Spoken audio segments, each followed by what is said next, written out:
एक गांव में रामलाल नाम का एक सेठ रहता था। उसके घर में दो बेटे थे। बड़ा बेटा ललन और छोटे बेटे का नाम बबन था। रामलाल के बेटों के साथ उनकी पत्नी और बच्चे भी रहते थे। वे सभी एक ही परिवार में हंसी खुशी से रहा करते थे। एक दिन अचानक रामलाल सेठ की मृत्यु हो गई।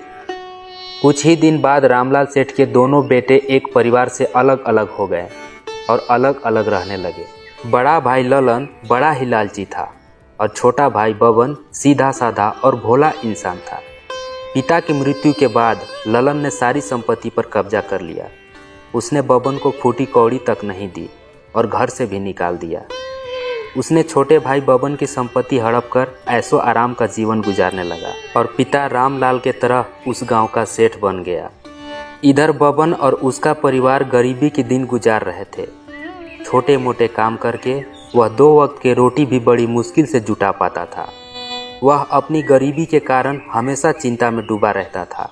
एक दिन अचानक बबन के बच्चे की तबीयत खराब हो गई। उसके पास इतने पैसे नहीं थे कि वह बच्चे को अस्पताल ले जाकर उसका इलाज करा सकता था। बच्चे की खराब हालत देखकर उसकी पत्नी बोली, ए जी, बड़े भैया के पास जाकर कुछ पैसे उधार ले आइए। हम कुछ ही दिन में सारा पैसा लौटा देंगे।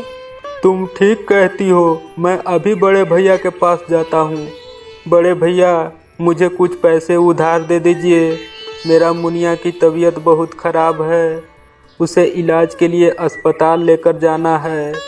2 कौड़ी का आदमी, तुझे तेरा हिस्सा तो दे दिया है, फिर यहाँ क्यों आया? चल जा, मेरे पास पैसे नहीं है। बबन दुखी होकर घर वापस लौटने लगा। वह समझ नहीं पा रहा था कि बच्चे का इलाज के लिए पैसे कहाँ से लाए। तभी उसे रास्ते के किनारे एक बूढ़ी अम्मा दिखाई दी। उसके पास लकड़ी का गट्ठर था। बबन ने सोचा, यदि मैं इस बूढ़ी अम्मा की मदद करूं तो शायद मुझे कुछ पैसे दे देगी।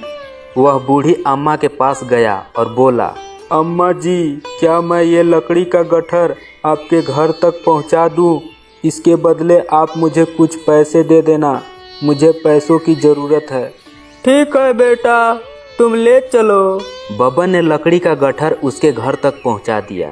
बदले में बूढ़ी औरत ने उसे कुछ पैसे दिए, लेकिन वह पैसे इतने नहीं थे कि वह अपने बच्चे को इलाज करा पाता। बबन अब भी उदास था और चिंतित था। उसे दुखी देखकर बूढ़ी अम्मा ने पूछा, क्या बात है बेटा, तुम इतने उदास क्यों हो? मेरी बेटी का तबीयत 2 दिनों से खराब है।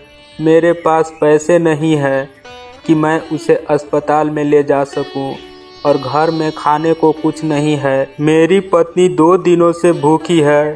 क्या करूं? मुझे कुछ समझ में नहीं आ रहा है। उसकी बात सुनकर बूढ़ी अम्मा ने घर से मीठी रोटी लेकर आई और बबन को देते हुए बोली, ये मीठी रोटी लेकर जंगल में जाओ। वहाँ तुम्हें एक मोटा सा पेड़ दिखेंगे। उसके सामने एक छोटा सा गुफा है जिसमें एक आदमखोर इंसान रहता है। उसे मीठी रोटी बहुत पसंद है।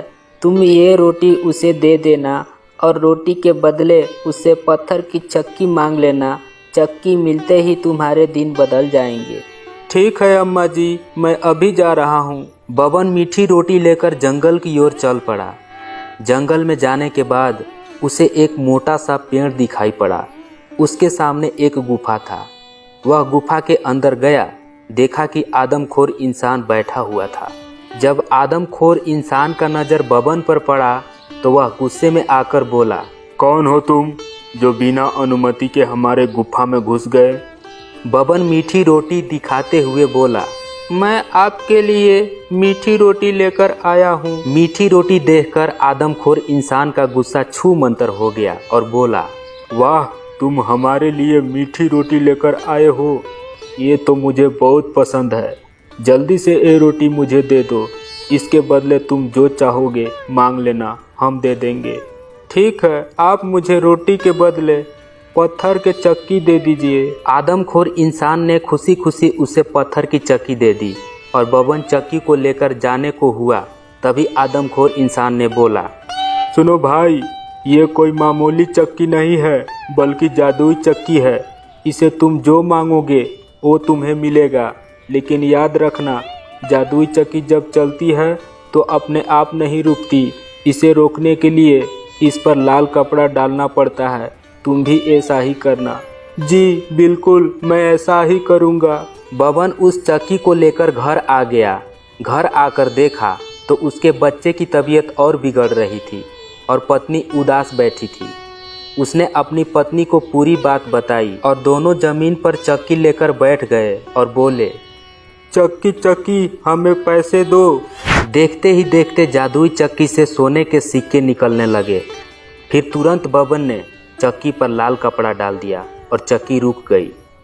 फिर बारी बारी से बबन ने चक्की से चावल, दाल, गेहूं और ज़रूरत के अन्य सामान मांगे। जादुई चक्की ने वह सब दिया जो उसने मांगा। उस दिन उसने अपने बच्चे को इलाज कराया और पत्नी बच्चों ने भरपेट खाना खाया। अब बबन जादुई चक्की से अपनी ज़रूरत अनुसार सारा कुछ मांगा। धीरे धीरे उसकी आर्थिक स्थिति सुधर गई। अब उसके परिवार में किसी चीज़ की कोई कमी नहीं थी।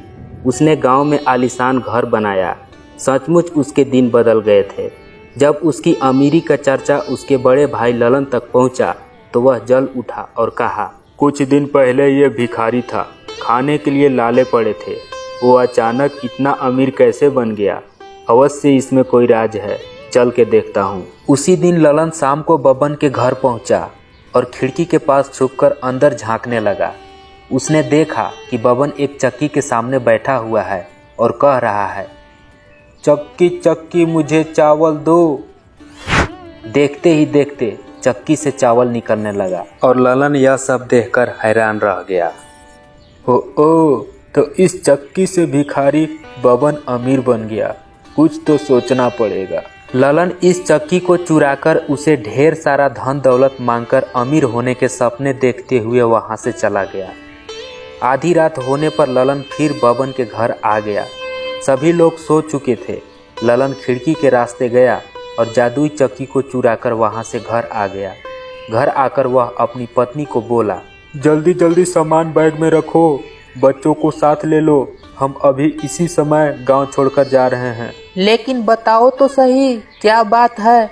हमें क्यों गांव छोड़कर जाना पड़ रहा है? सारी बात मैं तुम्हें बाद में बताऊंगा। तुम अभी सामान पैक करो और जल्दी चलो।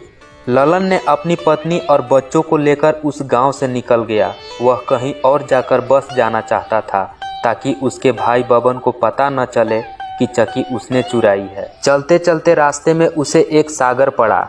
उसने एक नाविक से नौका खरीद ली और उसमें बैठकर सागर पार करने लगा। उसकी पत्नी से रहा नहीं गया। वह फिर से पूछने लगी, अब तो बता दो कि क्या बात है और हम एक चक्की लेकर अपना गांव घर बार छोड़कर कहाँ जा रहे हैं? ये कोई ऐसी वैसी चक्की नहीं है, बल्कि जादुई चक्की है। इससे जो मांगो सब देती है। बबन इस जादुई चक्की से ही इतना अमीर बन गया। हम दूसरे देश जाकर बस जाएंगे और इस चक्की के सहारे हम अमीर हो जाएंगे। आओ मैं तुम्हें चक्की से कुछ मांगकर दिखाता हूँ। वह चक्की से बोलता था, चक्की चक्की मुझे नमक दो। फिर क्या, चक्की से नमक निकलने लगा। उसकी पत्नी के आंखें फटी सी रह गई। चक्की से नमक निकलता जा रहा था। वह ललन से बोली, अब इसे बंद भी करो। लेकिन ललन को चक्की बंद करना आता नहीं था। नमक निकलता गया और नाव से भर गया। नाव नमक से वजन होने लगा। नाव के साथ ललन और पूरा परिवार गहरी सागर में डूबकर मर गया। उसे अपने लालच का फल मिल चुका था। इस कहानी से हमें यह सीख मिलती है कि अत्यधिक लालच, चोरी, दुष्टता और दुष्कर्मों का परिणाम कभी न कभी भोगना ही पड़ता है। हमें ऐसी बुराई से सदा दूर रहनी चाहिए। अगर यह कहानी आपको पसंद आई हो तो वीडियो को लाइक कर दीजिए, चैनल को सब्सक्राइब कर दीजिए और अपने दोस्तों के पास इस वीडियो को शेयर कर दीजिए। तो मिलते हैं अगले वीडियो में, तब तक के लिए जय हिंद।